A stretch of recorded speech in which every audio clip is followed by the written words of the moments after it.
1991년 대한민국 사회를 충격과 슬픔에 빠뜨렸던 한 초등학생의 실종 사건이 있었습니다. 경기도 화성시에서 발생한 이 비극적인 사건은 오랫동안 풀리지 않는 미스터리로 남아 있었으며 많은 이들의 기억 속에서 지울 수 없는 상처와 안타까움으로 회자되어 왔습니다.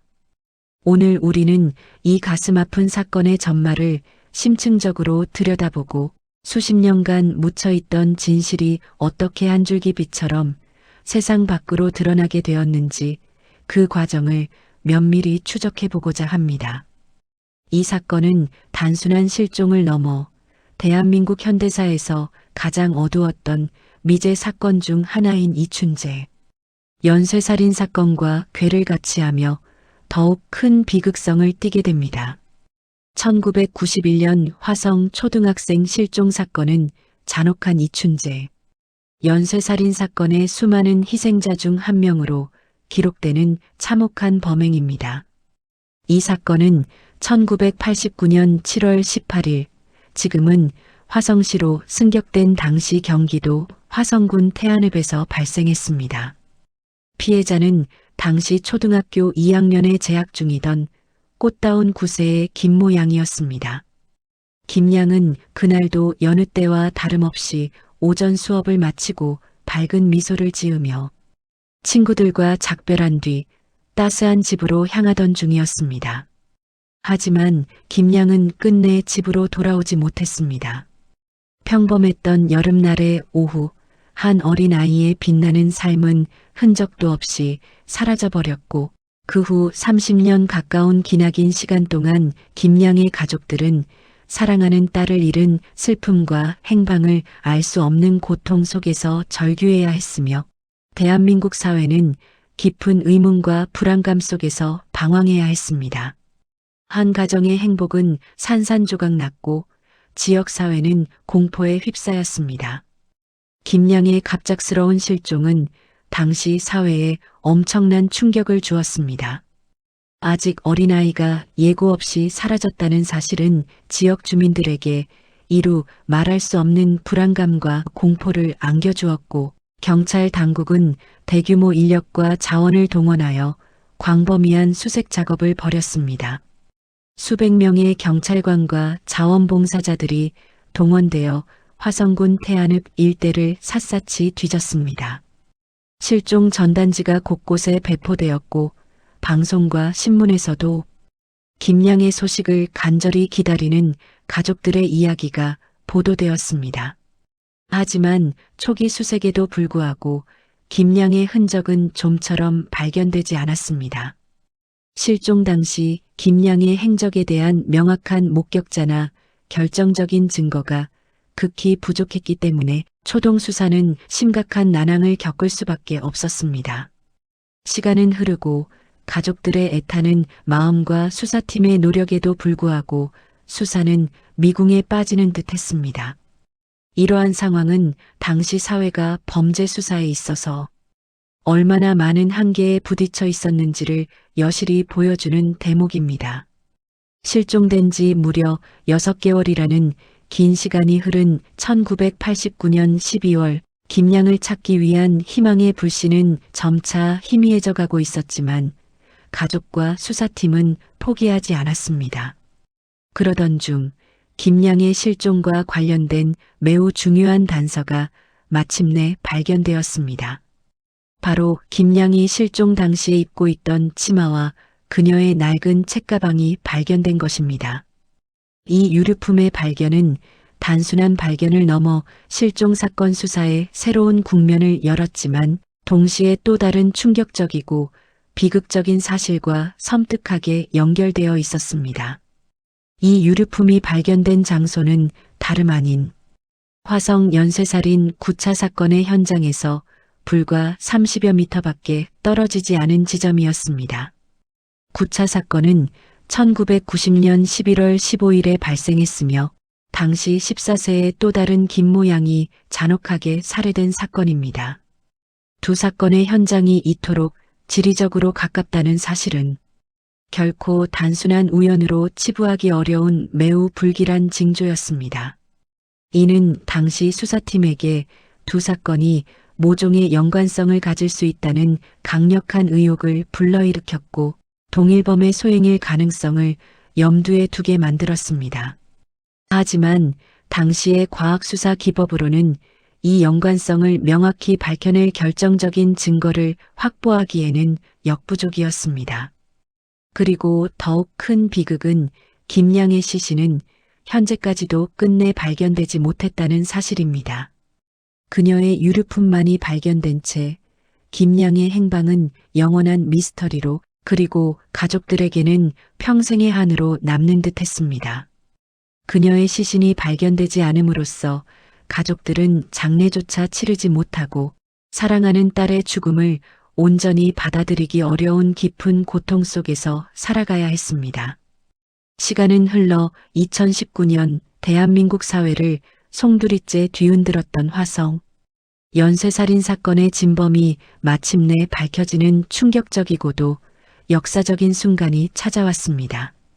오랫동안 베일에 가려져 있던 미궁 속 사건의 실체가 드러난 것입니다.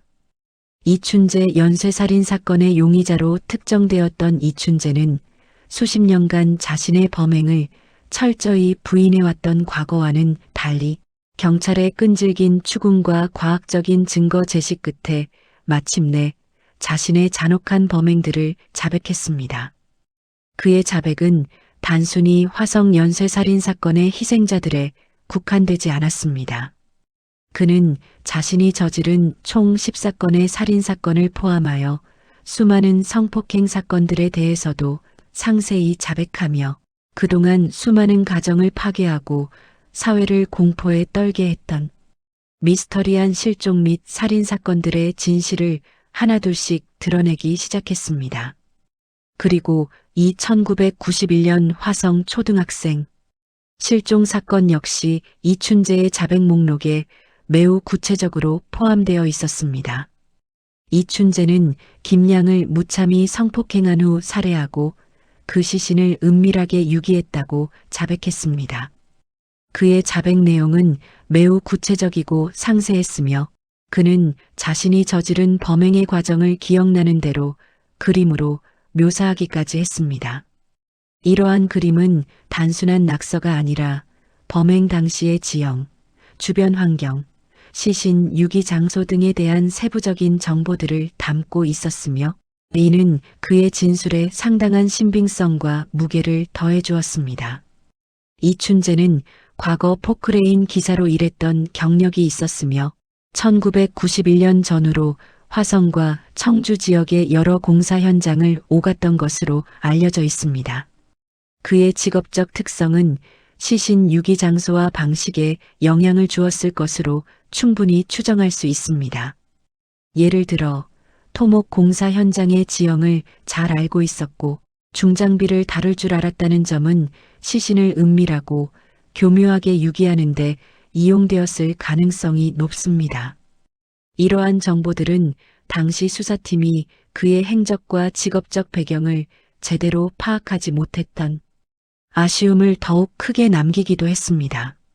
만약 당시 수사팀이 이춘재의 직업적 특성과 지역 이동성을 심층적으로 분석했더라면 사건 해결에 더 빨리 다가갈 수 있었을지도 모를 일입니다. 이춘재의 충격적인 자백은 잠자고 있던 경찰 수사에 새로운 활력과 방향성을 제시했습니다. 경찰은 이춘재의 진술을 매우 중요하게 받아들이고 이를 토대로 김양의 시신을 찾기 위한 대대적이고 정밀한 수색 작업을 다시 한번 시작했습니다. 사건 발생 후 거의 30년 가까운 세월이 흐른 상황에서 수색 작업은 그야말로 모래사장에서 바늘 찾기와 같았습니다. 당시 이춘재가 시신을 유기했다고 지목한 지역은 그 오랜 세월 동안 도시 개발의 물결에 휩쓸려 지형이 완전히 바뀌어 있었기 때문입니다. 과거에 한적했던 논밭과 야산은 이제 대규모 아파트 단지나 번화한 도로, 복합, 상업시설 등으로 변모해 있었습니다. 경찰은 굴착기와 탐지견, 그리고 최신 과학수사 장비를 동원하여 광범위한 지역을 수색하고 흙을 파헤쳤습니다. 혹시나 하는 희망을 안고 온갖 노력을 기울였지만 정확한 유기 지점을 특정하기가 극도로 어려웠습니다. 안타깝게도 경찰은 최선을 다했음에도 불구하고 김양의 시신은 끝내 발견되지 못했습니다. 이는 김양의 가족들에게 또 한 번의 깊은 상처와 슬픔을 안겨주었으며 사건의 완전한 마침표를 찍을 수 없는 한으로 남게 되었습니다. 이춘재가 자백한 총 14건의 살인사건에 대한 경찰의 조사는 매우 철저하고 다각적으로 이루어졌습니다. 경찰은 이춘재의 진술 내용에 대한 신빙성이 매우 높다고 판단했습니다.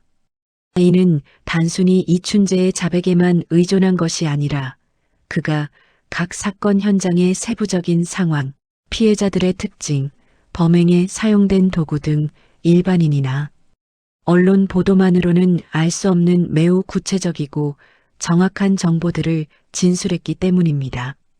이러한 정보들은 오직 범인만이 알 수 있는 내용들이었습니다.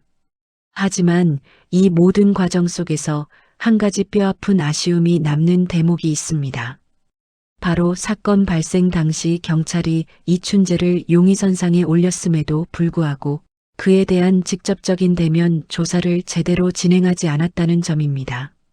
당시 이춘재는 다른 강도예비 혐의로 구속되어 수감된 상태였기 때문에 경찰은 그를 직접 만나 신문하기보다는 서류 검토만으로 그가 화성 연쇄살인 사건과 김양 실종 사건과는 연관성이 없다고 섣불리 판단했던 것으로 알려져 있습니다. 만약 그때 경찰이 조금 더 신중하고 면밀하게 이춘재를 조사했더라면 그리고 그의 잠재적 위험성을 제대로 파악했더라면 수많은 추가 피해를 막을 수 있었을지도 모른다는 깊은 탄식과 안타까움이 남는 부분입니다. 이로 인해 많은 피해자들이 생명을 잃고 가족들이 고통받아야 했습니다. 이춘재의 자백은 1991년 화성 초등학생 실종 사건뿐만 아니라 오랫동안 대한민국 사회를 혼란에 빠뜨렸던 수많은 미제 사건들의 진실을 밝히는 결정적인 계기가 되었습니다. 그는 1987년 12월 수원 화서역 인근에서 발생한 여고생 살인사건, 1991년 1월 청주 곡대동에서 발생한 여고생 살인사건, 그리고 1991년 3월 청주 남주동에서 발생한 주부 살인사건 등 그동안 사람들의 기억 속에서 점차 잊혀가거나 해결의 실마리를 찾지 못했던 수많은 추가 범행들을 자백했습니다.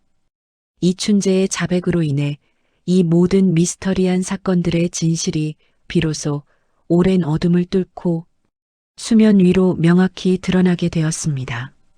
이는 과거 수사 과정의 한계를 명백히 보여주면서도 현대 과학 수사의 발전이 얼마나 중요한지 역설적으로 증명하는 사례가 되었습니다.